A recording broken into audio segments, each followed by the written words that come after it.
Assalamualaikum warahmatullahi wabarakatuh. Marilah kita mulai pembelajaran hari ini dengan membaca basmalah. Bismillahirrahmanirrahim.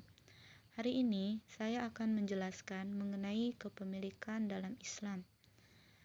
Nah, kemudian apa saja yang akan kita pelajari pada hari ini, yaitu pengertian dari kepemilikan itu sendiri, sebab-sebab kepemilikan, macam-macam kepemilikan, Ihya'ul Mawad, Khalafiyah, dan kita pun akan mempelajari tentang akad, mengenai tentang rukun dan syarat akad dan macam-macam dari akad itu sendiri.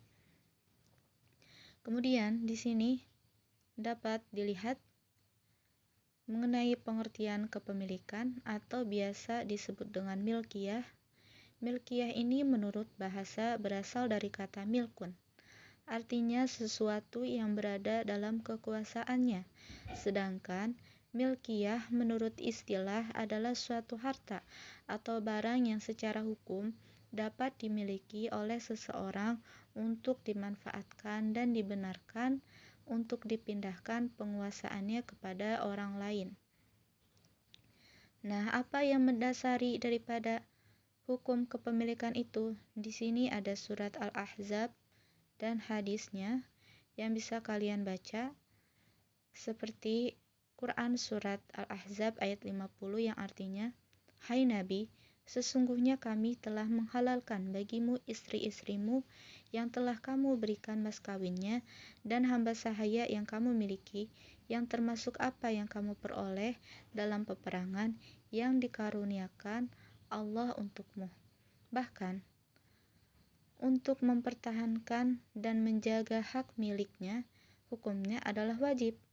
Seperti hadis yang diriwayatkan Bukhari dan Muslim, Rasulullah Shallallahu Alaihi Wasallam bersabda yang artinya, siapa yang gugur dalam mempertahankan hartanya, ia syahid. Siapa yang gugur dalam mempertahankan darahnya, ia syahid. Siapa yang gugur dalam mempertahankan agamanya, ia syahid. Siapa yang gugur dalam mempertahankan keluarganya, ia syahid. Nah, jadi hukum untuk menjaga bahkan mempertahankan barang yang dimilikinya adalah wajib. Kemudian di sini ada beberapa sebab-sebab kepemilikan. Nah, harta benda atau barang dan jasa dalam Islam harus jelas status kepemilikannya. Kenapa? Karena dalam kepemilikan itu terdapat hak-hak maupun kewajiban terhadap barang atau jasa. Misalnya kewajiban zakat, kemudian kalian ini harus membayar zakat terhadap barang maupun jasa yang kalian miliki dalam kurun waktu tertentu. Kemudian bagaimana cara kita mengetahui kejelasan status kepemilikan? Yaitu caranya yang pertama adalah barang atau harta itu belum ada pemiliknya secara sah. Biasa disebut sebagai ihrazul muhabbat. Contohnya seperti ikan di sungai, ikan di laut, hewan buruan, burung-burung di alam bebas, air hujan, dan lain-lain. Yang kedua yaitu barang atau harta belum dimiliki karena melalui akad atau disebut bil uqud. Contohnya lewat jual beli, hutang piutang, sewa menyewa, hibah atau pemberian dan lain-lain. Yang ketiga, barang atau harta itu dimiliki karena warisan, disebut bil khalafiyah. Contohnya mendapat bagian harta pusaka dari orang tua, mendapat barang dari wasiat ahli waris. Nah, jadi ini berkaitan dengan hak waris. Yang keempat, harta atau barang yang didapat dari perkembangbiakan, disebut minal mamluk. Contohnya telur dari ayam yang dimiliki, kemudian anak sapi dari sapi yang dimiliki, dan lain sebagainya. Nah, di sini ada macam-macam tentang kepemilikan. Ada 3. Yang pertama, kepemilikan secara penuh atau milk tam. yaitu penguasaan dan pemanfaatan terhadap benda atau harta yang dimiliki secara bebas dan dibenarkan secara hukum.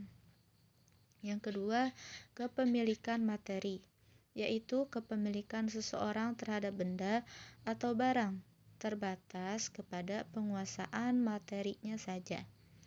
Yang ketiga, kepemilikan manfaat, yaitu kepemilikan seseorang terhadap benda atau barang terbatas kepada kepemanfaatannya saja. Tidak dibenarkan secara hukum untuk menguasai harta itu. Bahkan menurut Dr. Hussein Abdullah, kepemilikan dapat dibedakan menjadi 3.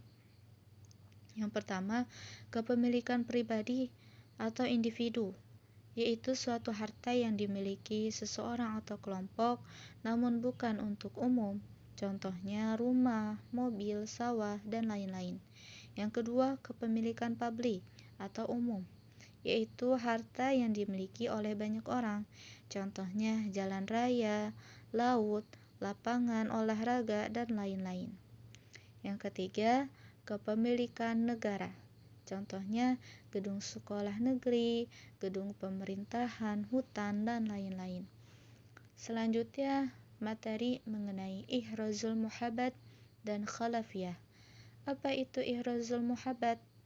Ihrazul muhabbat atau disebut barang bebas, artinya adalah bolehnya seseorang memiliki harta yang tidak bertuan, artinya belum dimiliki oleh seseorang atau kelompok. Apa saja syaratnya? Yang pertama, benda atau harta yang ditemukan itu belum ada pemiliknya. Yang kedua, benda atau harta yang ditemukan itu memang dimaksudkan untuk dimilikinya. Contohnya burung yang menyasar dan masuk ke rumah. Nah, kalau burung yang menyasar dan masuk ke rumah kita, kemudian kita tangkap, nah itu boleh kita pelihara. Yang kedua, khalafiyah. Apa itu khalafiyah? Khalafiyah adalah bertempatnya seseorang atau sesuatu yang baru di tempat yang lama yang sudah tidak ada dalam berbagai macam hak. Artinya, seseorang atau sesuatu yang berada di tempat yang lama dan belum ada yang memiliki hak untuk memiliki seseorang atau sesuatu tempat tersebut. Nah, contohnya seperti adanya suatu wilayah yang belum ditempati oleh siapapun. Nah, apabila ada seseorang yang datang ke tempat tersebut, maka tempat tersebut bisa menjadi miliknya. Kemudian yang kedua adalah macam-macam khalafiyah. Apa itu macam-macamnya? Yang pertama, khalafiyah syahsun asy-syakhsin. Artinya seseorang terhadap seseorang. Maksudnya adalah kepemilikan suatu harta dari harta yang ditinggalkan oleh pewarisnya sebatas memiliki harta, bukan mewarisi hutang si pewaris. Yang kedua adalah khalafiyah syai'un an syai'in. Artinya sesuatu terhadap sesuatu. Maksudnya kewajiban seseorang untuk mengganti harta atau barang milik orang lain yang dipinjam karena rusak atau hilang sesuai harga dari barang tersebut. Selanjutnya, materi mengenai ihya'ul mawad. Apa itu ihya'ul mawad? Adalah upaya untuk membuka lahan baru atas tanah yang belum ada pemiliknya. Misalnya, membuka hutan untuk lahan pertanian. Menghidupkan lahan tidur menjadi produktif yang berasal dari rawa-rawa yang tidak produktif atau tanah tidur lainnya agar menjadi produktif. Bagaimana hukum ihya'ul mawad itu sendiri?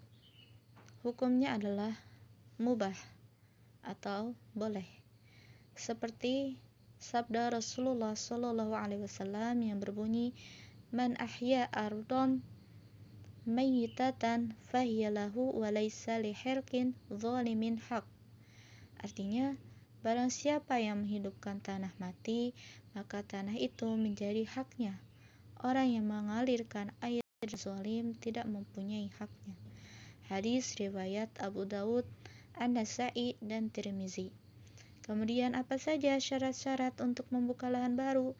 Yang pertama, tanah yang dibuka itu cukup hanya untuk keperluannya saja. Apabila lebih, orang lain boleh mengambil sisanya. Yang kedua, ada kesanggupan dan cukup alat untuk meneruskannya, bukan semata-mata sekedar untuk menguasai tanahnya saja. Apa hikmah dari Ihyaul Mawad ini? Yang pertama, mendorong manusia untuk bekerja keras dalam mencari rizki. Yang kedua, munculnya rasa kemandirian dan percaya diri bahwa di dalam jagat raya ini terdapat potensi alam yang dapat dikembangkan untuk kemaslahatan hidup. Yang ketiga, termanfaatkannya potensi alam sebagai manifestasi rasa syukur kepada Allah atas kemampuan manusia dalam bidang iptek. Yang kelima, apa hikmah kepemilikan itu sendiri? Yang pertama, terciptanya rasa aman dan tentram terhadap kehidupan bermasyarakat. Yang kedua, terlindunginya hak-hak individu secara baik. Yang ketiga, menumbuhkan sikap kepedulian terhadap fasilitas-fasilitas umum. Dan yang keempat, timbulnya rasa kepedulian sosial yang semakin tinggi. Materi selanjutnya adalah tentang akad. Apa itu akad? Akad secara bahasa artinya ikatan atau persetujuan. Sedangkan menurut istilah, akad adalah transaksi atau kesepakatan antara seseorang yang menyerahkan dengan orang lain yang menerima untuk pelaksanaan suatu perbuatan. Contohnya seperti yang terdapat dalam akad jual beli, akad sewa menyewa, dan akad dalam pernikahan. Dasar hukumnya terdapat dalam Quran surat Al-Maidah ayat 1 yang artinya, hai orang-orang yang beriman, penuhilah akad-akad itu. Berdasarkan ayat tersebut dapat dipahami bahwa melakukan isi perjanjian atau akad itu hukumnya wajib. Yang kedua, ada rukun dan syarat akad. Rukun akad adalah, yang pertama adalah dua orang atau lebih yang melakukan akad atau transaksi yang disebut sebagai akidain. Misalnya dalam jual beli itu adanya seorang penjual yang menyerahkan dan pembeli yang menerima. Jadi adanya dua orang yang melakukan akad. Yang kedua yaitu sigot atau ijab dan qabul, adanya pernyataan menyerahkan dan menerima. Maksudnya seperti itu. Yang ketiga adalah ma'qud alaih atau sesuatu yang diakadkan. Jadi adanya suatu barang yang diserahkan. Sementara itu, apa saja syarat dari akad itu sendiri? Yang pertama yaitu syarat dari orang yang bertransaksi antara lain berakal, kemudian balik, mumayyiz, dan orang yang dibenarkan secara hukum untuk melakukan akad. Yang kedua, syarat barang yang diakadkan antara lain bersih, dapat dimanfaatkan, milik orang yang melakukan akad, dan barang itu diketahui keberadaannya. Jadi tidak dibenarkan apabila melakukan jual beli seperti kucing dalam karung, artinya tidak diketahui barang yang akan diserahkannya. Yang ketiga, syarat sigot. Artinya syaratnya itu dilakukan dalam satu majelis, adanya ijab dan qabul yang harus diucapkan secara bersambung. Ijab dan qabul merupakan pemindahan hak dan tanggung jawab. Kemudian di sini ada macam-macam akad. Akad yang pertama yaitu secara lisan, artinya pengucapan melalui lisan. Yang kedua secara tulisan, yaitu akad yang dilakukan secara tertulis, contohnya perjanjian pada kertas bersegel atau akad yang melalui akta notaris, misalkannya secara hukum. Yang kedua, akad perantara utusan atau wakil, yaitu akad yang dilakukan dengan melalui utusan atau wakil kepada orang lain agar bertindak yang sudah diberikan mandat. Yang keempat adalah akad isyarat, yaitu akad yang dilakukan dengan isyarat atau kode tertentu. Yang kelima adalah akad ta'ati, saling memberikan, akad yang sudah berjalan secara umum. Contohnya seperti beli makan di warung, harga dan pembayaran dihitung pembeli tanpa tawar-menawar seperti yang ada di supermarket. Nah, itulah yang merupakan macam-macam akad. Apa hikmah dari akad itu sendiri? Banyak hikmah yang didapatkan, diantaranya yaitu munculnya pertanggungjawaban moral dan material. Yang kedua, timbulnya rasa ketentraman dan kepuasan dari kedua belah pihak. Yang ketiga, terhindarnya perselisihan dari kedua belah pihak yang terkait. Yang keempat, terhindar dari kepemilikan harta secara tidak sah. Yang kelima, status kepemilikan terhadap harta menjadi jelas. Nah, itu saja yang dapat saya sampaikan pada materi bab 6 ini. Silahkan kalian membuat 5 pertanyaan yang akan dikirimkan pada hari ini maksimal sampai jam 12 siang, yang dimana pertanyaan-pertanyaan itu yang sudah dikirimkan kepada saya akan saya kirimkan kepada teman kalian untuk dijawab sebagai tugas untuk hari besok yang dikumpulkan pada hari besok. Jawabannya saja paling telat jam 3 sore. Nah, itu saja yang dapat saya sampaikan. Kurang lebihnya mohon dimaafkan. Wassalamualaikum warahmatullahi wabarakatuh.